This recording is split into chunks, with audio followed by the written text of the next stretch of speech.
the widowed mother, the orphaned child, the empty chair at the dinner table.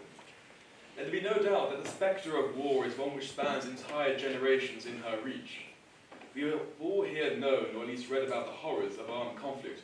It is sometimes all we can know, with feeds and inboxes inundated with dispatches from the front lines, and most recently from the conflict in the Middle East.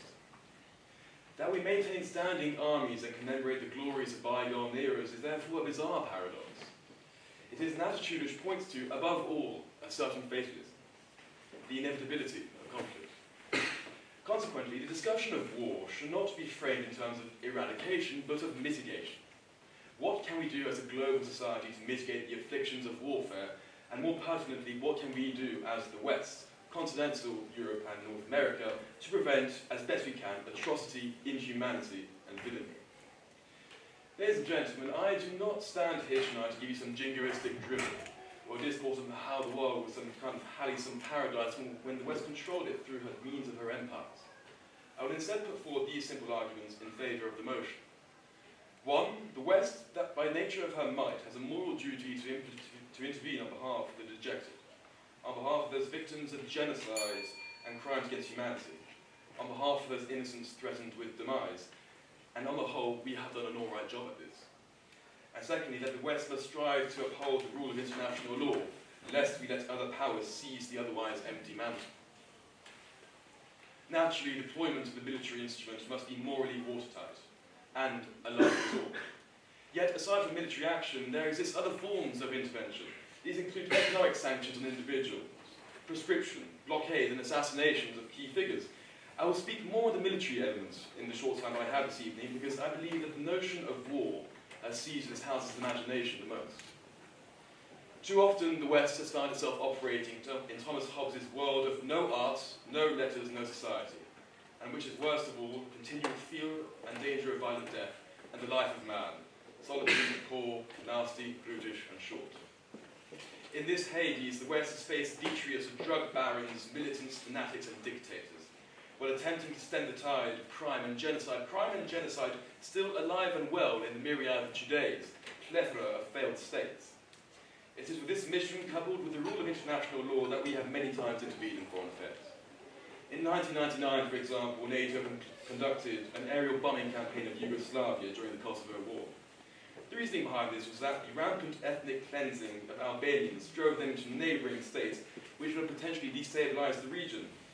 And so this form of humanitarian intervention led to Yugoslav President Milosevic's indictment by an international criminal tribunal and the cessation of Yugoslav war crimes against Kosovar Albanians butchered in their thousands.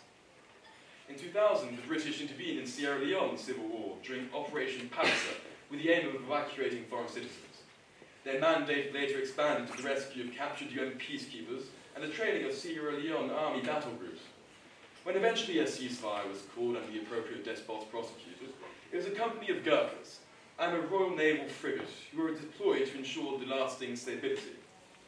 Widely regarded as successful, Palliser and subsequent operations Kirki and Barras became the benchmark for British foreign intervention. And there have been many more. Kuwait, Somalia, Mali are examples which spring to mind of globally successful interventions. The salient point is that the collective West has intervened where needed before and done it well. There has been, of course, tragedy, misfire, calamity when intervening. I'm sure that my friends on the other side of the chamber will waste no time in enumerating the examples. And indeed, it is hard to weave a coherent tapestry with the strands of individual conflicts throughout the ages to assess the effectiveness of Western interventionism on the whole, given the plethora of both successes and failures. It is difficult to compare the individual cases of intervention due to often greatly varying circumstances. There is therefore ambiguity in any firm answer to whether this House regrets the decline of Western interventionism or not. This is why we must also consider interventionism as an ethos, a moral stance. Does he with the means to help others need do so? Does any state have an obligation to humanity? I would argue that the West has demonstrated that they do, and they have acted upon this in the past. Despite the many shades of grey, I will say that Western intervention has benefited humanity more than has hindered its progress. Overwhelmingly, the West polices and enforces international law, and God help us if we were to yield this prerogative to, say, Russia or China. Indeed, the UK's defence doctrine enumerates the legal, moral, political and ethical lines of wider engagement, and the defence doctrines of other NATO and Western states do the same. We candidly inculcate and act on Western values of tolerance, equality before the law and civil rights where possible. I did not see Russia or China attempting to do this. We would brazenly act in their own imperialist self-interests, and I need not draw your attention to Russia's many war crimes in Ukraine, or China's territorial expansion in the South China Sea. And I, above all, have no compunction in saying that where obedience to international law and the rules of confidence are concerned, the West has performed exceedingly well. Where there is a clear separation of powers, a judiciary distinct from the executive and the representative, we hold ourselves accountable.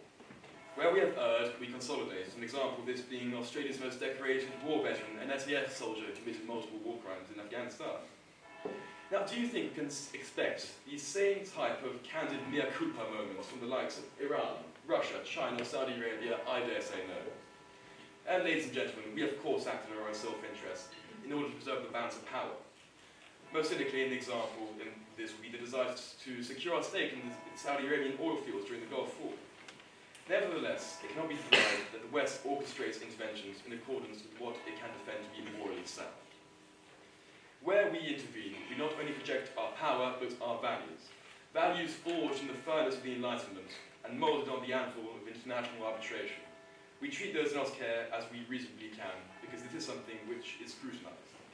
We cling onto the moral scaffolding, because falling off would undermine the very existence of our own Western philosophical traditions.